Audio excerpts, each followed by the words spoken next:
Hello and welcome to the German for Beginners class lesson 19. In this lesson you will learn the most important vocabularies and phrases to the topic a visit to someone's home. Let's start.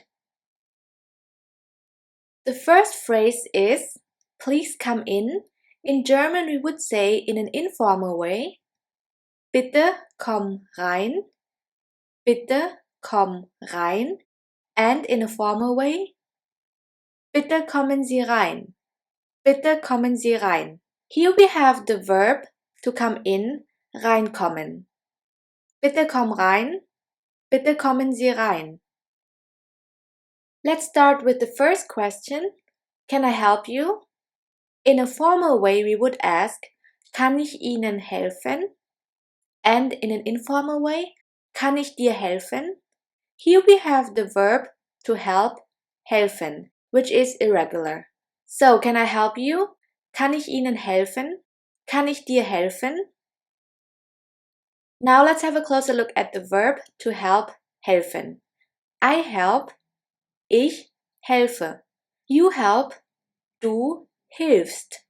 He, she, it helps, sie, es hilft. Ich helfe, du hilfst, sie, es hilft.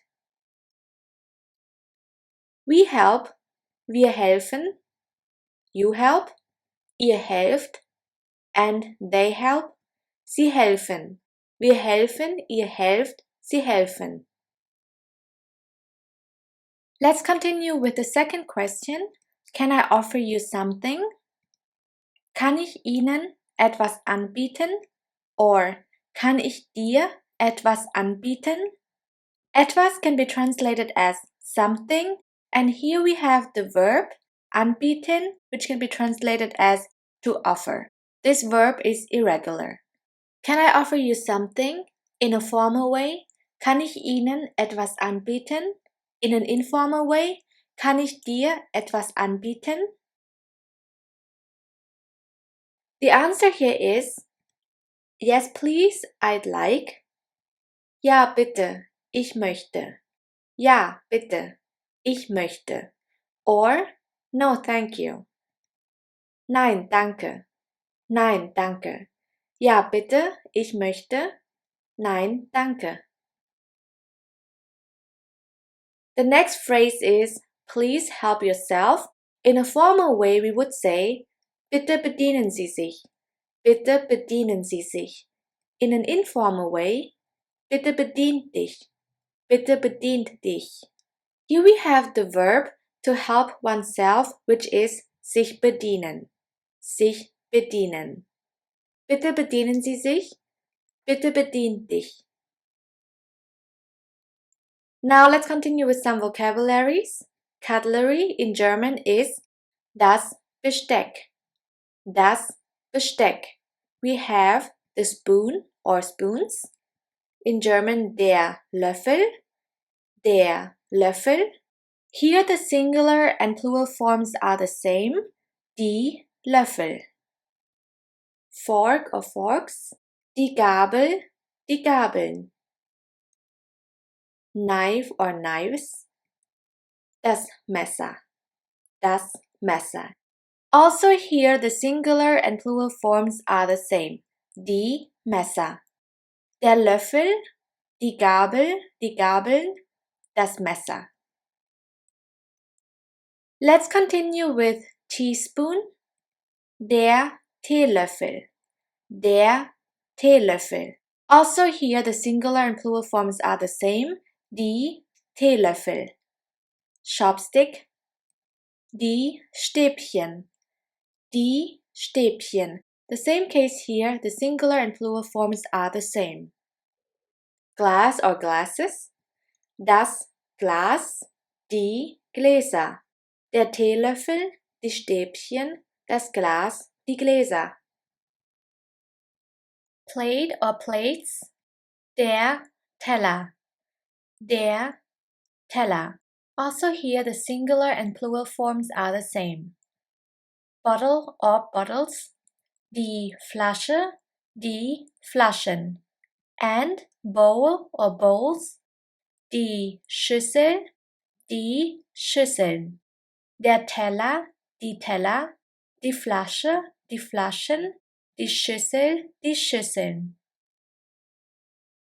Let's continue with the dining room. Das Esszimmer. Das Esszimmer. Table or tables. Der Tisch, die Tische. Chair or chairs. Der Stuhl, die Stühle. Das Esszimmer, der Tisch, die Tische, der Stuhl, die Stühle. Tablecloth, die Tischdecke. Napkin or napkins, die Serviette, die Servietten. And candle or candles, die Kerze, die Kerzen. Die Tischdecke, die Serviette, die Servietten, die Kerze, die Kerzen. Let's continue with enjoy your meal or bon appetit in German is Guten Appetit. Guten Appetit. Let's continue with the third question, the informal way of asking. Could you give me the bread, please? In German we would say, Gibst du mir bitte mal das Brot? Gibst du mir bitte mal das Brot? Here we have the verb to give, which is in the infinitive form, geben, and das Brot, which is bread. Gibst du mir bitte mal das Brot? In a formal way, we would ask, Können Sie mir das Brot geben? Können Sie mir das Brot geben? Again, here the verb is to give, geben. Let's have a closer look at the verb to give, geben, which is irregular. I give, ich gebe, you give, du gibst, he, she, it gives, sie, es gibt. Ich gebe, du gibst, sie, es gibt. We give, wir geben. You give, ihr gebt. And they give, sie geben. Wir geben, ihr gebt, sie geben. Now let's continue with useful phrases number 1, which is It smells good. In German we would say Es riecht gut. Es riecht gut. Here we have the verb to smell, which is in the infinitive form riechen. Riechen is irregular. The noun here is der Geruch, or die Gerüche, die Gerüche, which can be translated as smell or the smells. It smells good, es riecht gut, to smell, riechen, der Geruch, die Gerüche. The second phrase is It looks good. Es sieht gut aus. Es sieht gut aus. Here we have the verb to look, which is aussehen, aussehen. This verb is irregular as well. The noun here is das Aussehen. Das Aussehen, which can be translated as appearance or look. Es sieht gut aus, to look, aussehen, and das Aussehen. Let's continue with the verb to look, aussehen, which is irregular. I look, ich sehe aus. You look, du siehst aus. He, she, it looks, sie, es sieht aus. Ich sehe aus, du siehst aus, sie, es sieht aus. We look, wir sehen aus. You look, ihr seht aus. And they look, sie sehen aus. Wir sehen aus, ihr seht aus, sie sehen aus. Now let's continue with useful phrases number 3. It tastes good. In German, es schmeckt gut. Es schmeckt gut. Here we have the verb to taste, schmecken. Schmecken, which is regular. The noun here is der Geschmack, and die Geschmäcker. Die Geschmäcker, which can be translated as the taste or tastes. Es schmeckt gut, to taste, schmecken, der Geschmack, die Geschmäcker.